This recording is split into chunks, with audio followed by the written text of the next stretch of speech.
You never really get used to the awe and the wonder of it all.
Tape 17.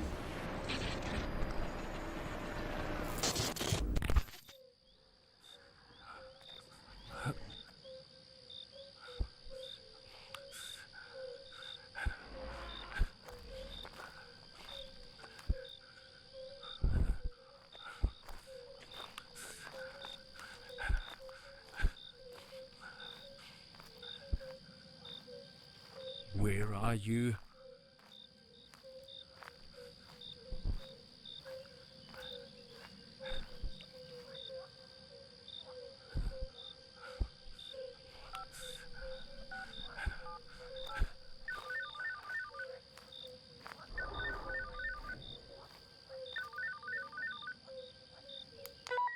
Muldoon?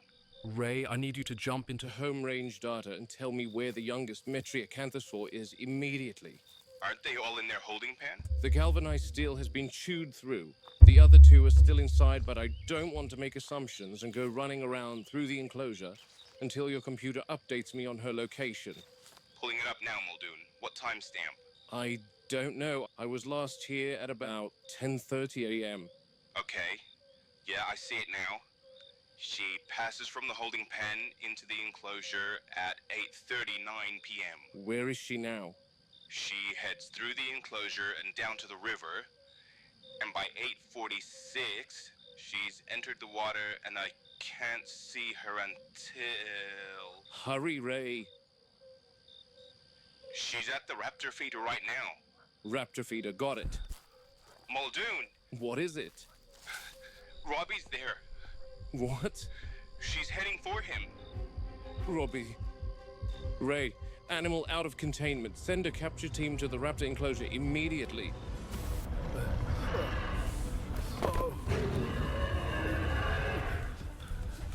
Back. Not Robbie.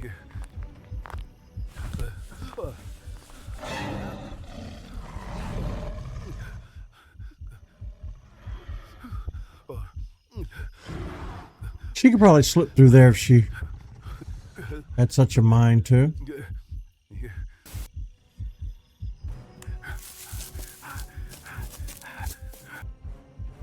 See?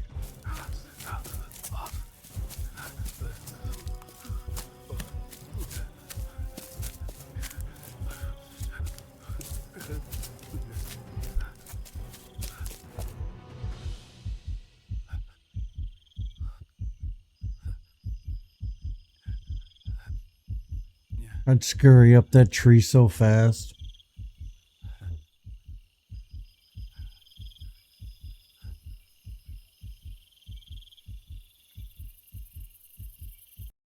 I just had a thought. Right, so they have motion sensors and all this stuff, and they're tracking the animals in the park. Now, we know from the novel that the computers only track the expected number of animals. They're not tracking the actual number of animals unless you ask it to do so. Compies. We've seen the compies running around here. At some point, like, didn't anybody connect the dots? Like, didn't anybody ever have a moment one day where they're like, why are there so many compies out here while I'm climbing into my Jeep to go to location, whatever? You mean to tell me nobody ever had an issue with the compies? Like seeing too many in one spot at the same time? Like, the Raptors are clever. I get it. They're staying well hidden. And they're not just running around out in the open, but that strikes me as odd. Maybe I'm overthinking it. I don't know.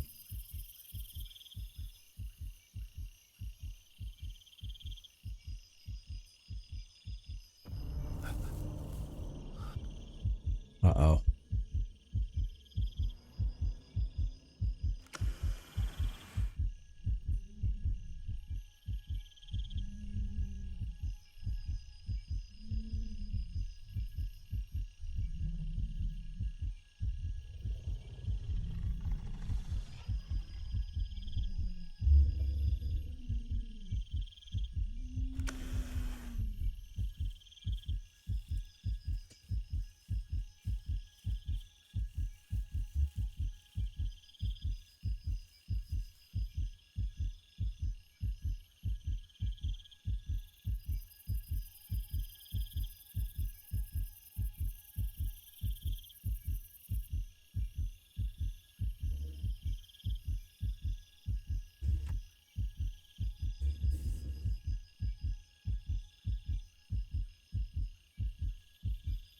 You should have scurried up a tree.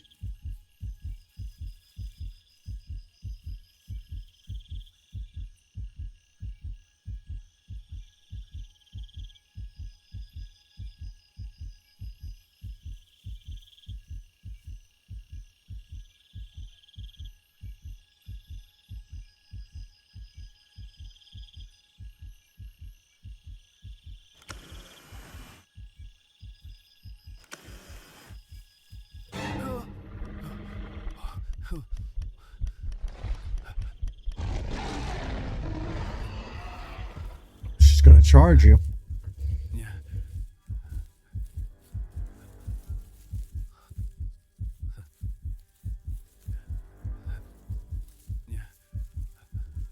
I'm surprised she hasn't charged him yet.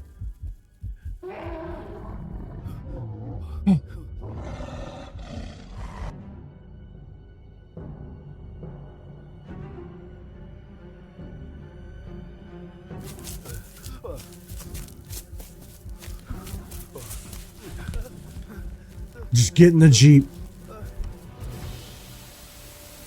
I've given him a drink, so he should be fine, Ray. Okay, thank God. What an ordeal for the poor guy. Oh, don't underestimate Robbie. He's a tough one, Ray. I'll say. Did you guys separate those two? The capture team arrived to find Lady Margaret had gouged the young Metri to death. Oh, wow. Yeah, she's dead. And have you informed Hammond?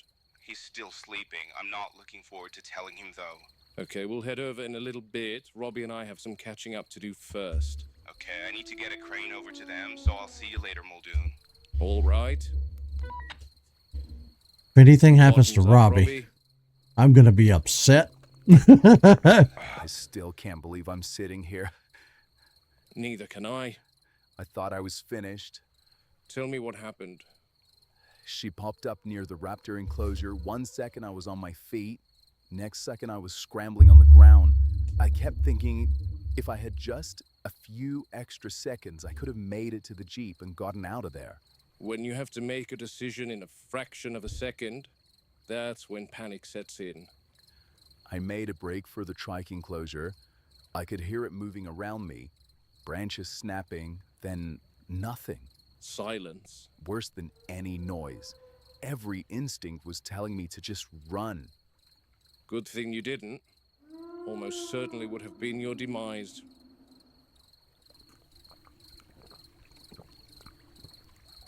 So what would have been the best thing to do? It depends on What the animal. you did? Most lion attacks are bluff charges. Not all, but many. So stand your ground. Stand your ground. Make yourself look larger. Back away slowly. Running triggers pursuit. Right. Hippo's different. If a hippo decides you're the problem, you've already made several mistakes. They're responsible for more deaths in Africa than all carnivorous predators. So what do you do with them? Find an obstacle, tree, termite mound, vehicle, anything that forces it to maneuver. I heard they're fast. Faster than you, that's for sure. Bears depend on species. Black bears make noise, stand tall. Grizzlies, sometimes playing dead works. Sometimes? Advice gets people killed when they think nature follows set rules. Nature follows probabilities. And the Metriacanthosaur? That's the problem, Robbie. We don't know enough yet. You always know something. Not enough to be comfortable. From what I've observed, younger animals are the most dangerous. More dangerous than the adults? In some ways, yes. Adults establish routines, territories, preferences, likes, dislikes. You can observe them and gauge some picture of what may or may not work with individual animals. They become predictable. Predictable is a strong word when it comes to animal behavior, Robbie. The juveniles, however, are curious. Yeah, I mean, you could say animals are predictable in a way, but everything, even though something might be predictable, it's not guaranteed because every living thing is reactionary. It just takes one X factor that day and you being in the wrong place at the wrong time, and the animal acts in a way that's unexpected. Impulsive, constantly testing things, Including people. especially people. So what should I have done? I started flashing my flashlight. The torch. Yeah, in repeated bursts. It seemed to confuse it. That's consistent with what we've seen. Really? The species appears uncomfortable around sudden bright light. Sensitive vision, maybe? Possibly. So the flashlight helped. Sounds like it did. It stopped advancing.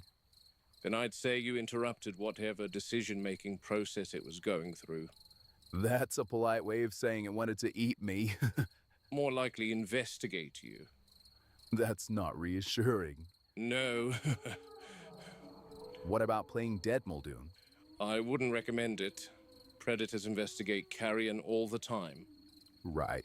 Besides, if the animal's curious rather than aggressive, lying motionless simply gives it time to examine you. That somehow sounds worse. Hmm, So stand still, keep the light on, don't run.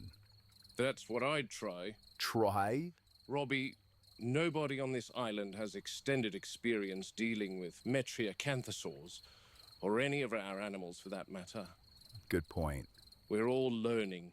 They conduct research over months and months of observation over on Sauna, but the truth is, new behaviors will appear all the time. We're all still learning. Nearly learned the hard way tonight. Very nearly.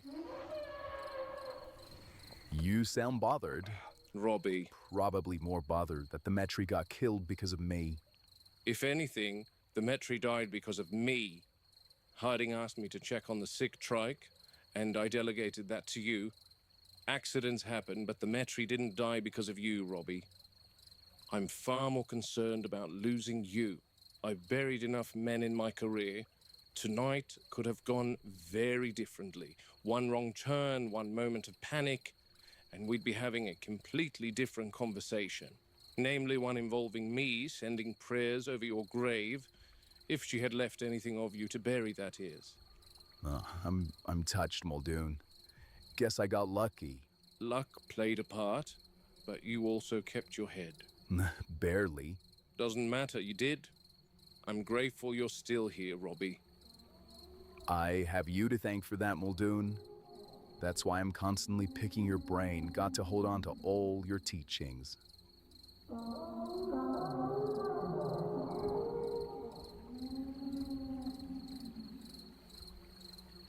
I was racing to that trike enclosure, and my only thought was how badly this could have ended. Aw, bring it in, Muldoon. Get off me. Okay, we'll work on that.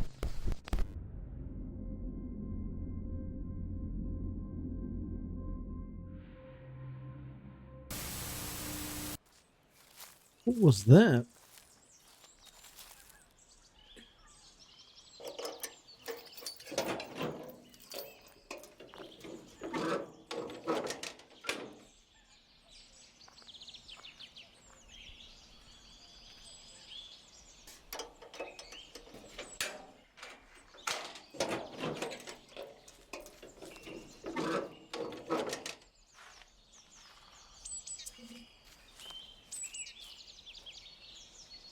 You're clear, Robbie.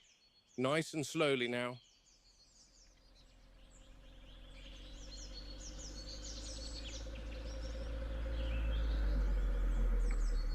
Okay, Robbie, just park there for a moment until they see it. Robert Muldoon, Game Warden, Isla Nublar, transportation procedure for the 12th of November, 1991.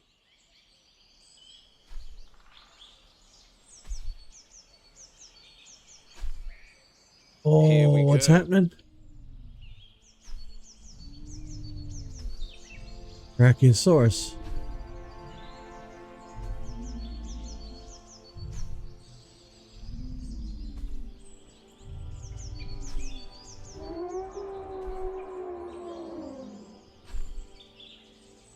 Okay, Robbie, very slowly now.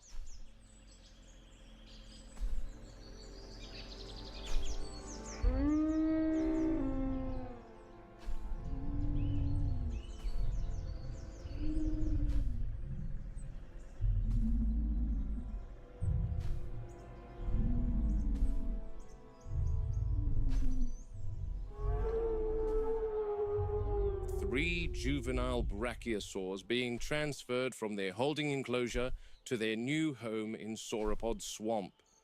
They're about 3 years of age and 10 foot at the shoulder. But once fully grown, they'll become our tallest inhabitants here at the park. Like a lot of animals today, their coloration is unique when young, but they are expected to adhere to a full beige hide within a year or so. These girls cannot be contained or airlifted like some of the other animals, so we've decided to simply walk them over. Control has decided that they are of a good age and size now to begin integration into a more permanent home. I've decided it's best to take a service road, otherwise the journey's going to be half a day long. Distance isn't especially far down to the swamp, but with animals this size, even a short walk becomes an operation. One slow, controlled, methodical operation. These exercises are especially important during developmental years. People imagine giant animals are difficult because they can be slow. The challenge is keeping them on task. You can move a nervous carnivore with force if you absolutely must. A frightened sauropod is another matter entirely. Fear spreads through a herd almost instantly. One startles, the others react, and suddenly you've got 40 tons of panicking animal moving without direction. The beacon mounted to the Jeep here is doing most of the work. This is what's called sound conditioning. Simple. I was going to ask, what exactly is that and what are they following? I was thinking, is it a sound thing? Is it a smell thing? And the whole time I've been sitting here thinking about Jurassic World Dominion. They had they had something implanted in all of the animals, and they could drive them and kind of herd them with an electronic pulse, remotely, and kind of have the animals move where they want them. And of course, they brought up the efficacy of that. And then, he's like, "Do you have any idea what the voltage was on the original fences in Jurassic Park and Grand?" So, yeah, I have some idea. Don't quote. I'm not quoting it exactly. I'm paraphrasing because I think I've seen Dominion once. I went and saw it in the theater, and then it's funny because when I left the theater, I went by myself to see it, and in the car, I left the theater, and I swang by McDonald's. It was right close by, and I was going to grab myself a sweet tea for the drive home. And I remember the whole time I'm sitting in the drive-thru and I'm thinking, was this a good movie? Did I like this movie? And I kept thinking that the whole time I was getting that tea. And on the ride home, I was like, yeah, it was a good movie. Wasn't it a good movie? And I could tell that my brain was in denial over what I had just watched. And, I've come to terms with it over time. And I definitely think Jurassic Park as a franchise is best served by the original trilogy. World, there were so many mistakes made with the World trilogy. Trying to modernize it, trying to popularize it, trying to go too big, trying to make a trilogy when you should have been making them one at a time and just relying on good ideas and good stories one at a time, which is what they're trying to do now. With Rebirth, they didn't say, let's sit down and make a whole new trilogy. Let's make one really good movie and see where we go from there. Right now, the franchise is kind of in a really bad spot. And I don't know what's going to happen next, but it's been, and this is probably a conversation for another video because it's not what we're focused on here today, but I do need to sit down one day and do a video where we talk about all the franchises that I'm into and how I feel about each one individually and where I think we're going and where we've been headed for a while and how happy I am or lack thereof with any given franchise. One of the things that's been really exciting for me and feels really good is digging into stuff like this series here that's relying on the original series, the original trilogy, the novels, instead of like going into the whole Jurassic World era.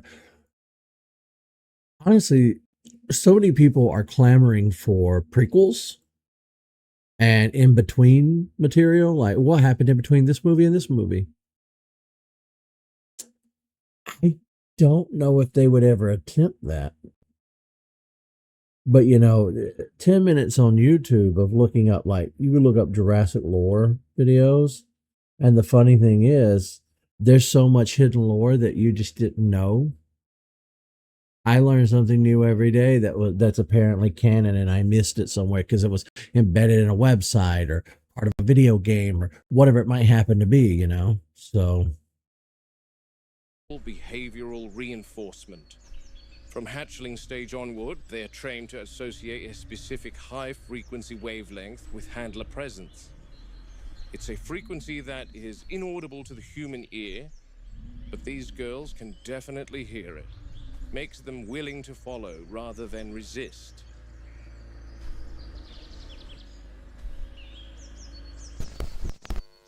the long You walk. can see the lead juvenile directly behind the Jeep there, largest of the group, confident temperament. Her name's Bianca. The others are orienting themselves around her automatically. That's herd structure forming in real time. Sauropods establish order surprisingly early in life.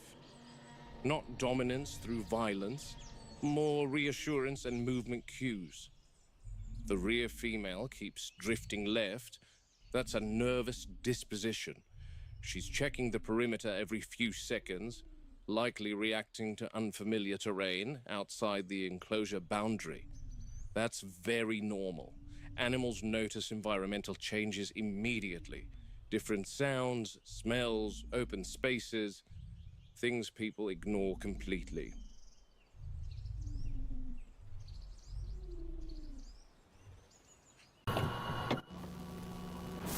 We'll give them about 20, Robbie, and then restart the beacon. Girls need a break. They don't normally walk this much, so I'm just being mindful of that. Walking them over is useful for inspection purposes too. Best chance you'll get to observe locomotion naturally. Usually, if I drive by their enclosure, they're standing in one location while they strip the leaves off all the surrounding trees. And I'll drive by a few hours later, and they're still in that same location. So waiting for locomotion to take place could take hours. This short walk over to the swamp is my best chance to study their gait. You learn everything from the biomechanics of movement. Best chance to notice if an animal's development is too fast, suboptimal, or wrong entirely. With animals growing this quickly, small problems become big problems very fast. That's the consequence of InGen's accelerated growth programs. Every species here carries modified developmental genetics. Faster maturity, faster mass gain, quicker route to exhibition. Fast-tracking their growth produces adult animals in sometimes half the time it would take them naturally. Problem is, biology doesn't always appreciate shortcuts. Muscles struggle to keep pace with skeletal expansion. Organs compensate under enormous metabolic strain. The genetics lab here is tasked with producing park-ready animals, and the animals are tasked with growing ahead of what their metabolism was designed to handle. And the worst effects will always be seen in the larger of the animals. The larger a species, the greater chance that structural deformities will develop down the line.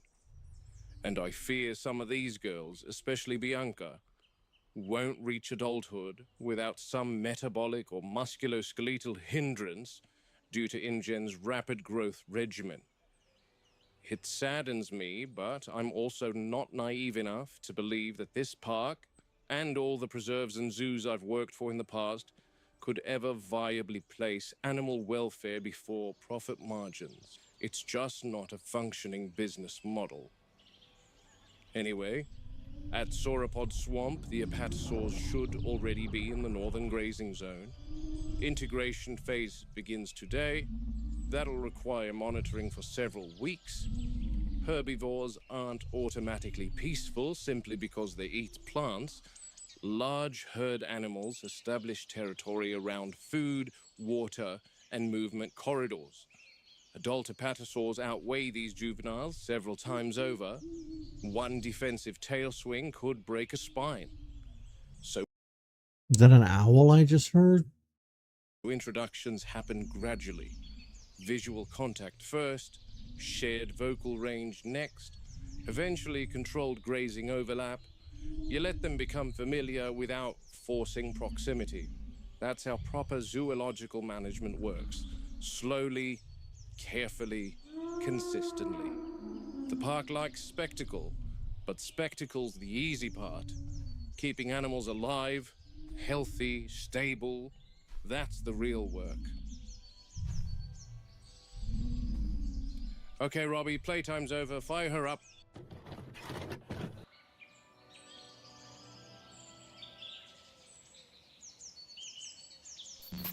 Okay, try it now, Mr. Arnold. It's all set on my end, Sam, but you'd have to test the controls from the switchboard. Am I permitted to do so? Yes, I've granted you permission. Okay, and Mary and friends are all in the carnival house? All inside now. I've got eyes on them. Okay, I'll give the gate a go and radio you if it works. Radio me if it works or doesn't work, Sam. Yep, sure thing, Mr. Arnold. This is going to end poorly.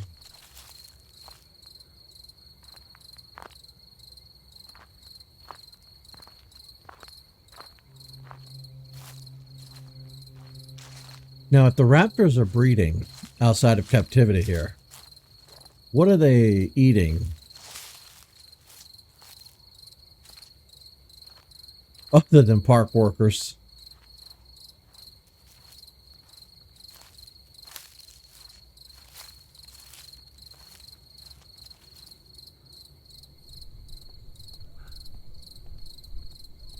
What the? What is...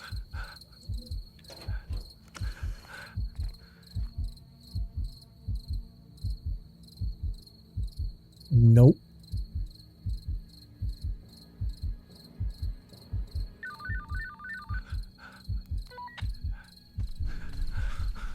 Không nghĩ cái lật.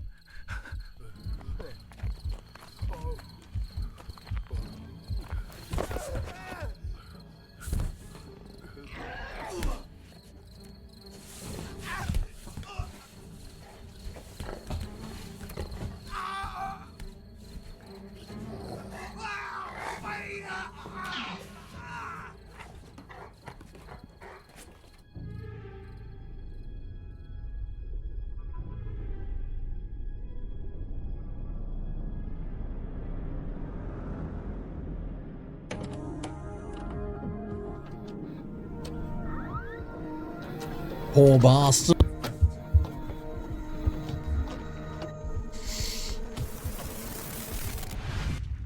Answered my question though.